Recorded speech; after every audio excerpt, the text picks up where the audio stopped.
How to use Twitch on mobile. Welcome back to our channel. In this video, I'm going to show you the procedure to use Twitch on mobile.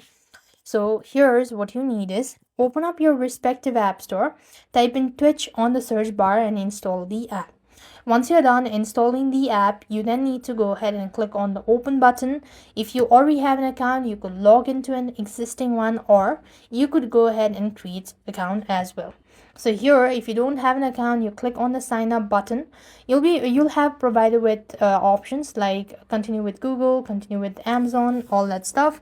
You could go ahead and manually select these options. So I'm gonna go with the email itself. So now then click on the continue button. It's gonna ask to type in your username and the password and then the date of birth, all that stuff. Once you're done entering the following information, you'll then be taken to the next field. So basically what you need to do is on the next field, you need to agree to the terms and conditions and start setting up your profile. And that is how you'll have successfully created your account. And once done creating your account, you'll then be taken to this official page, which is going to look something like this. Now I'm going to use the home page version of it. So here it is. This is how it's going to look. You could start following people, you could start watching streams and all that stuff.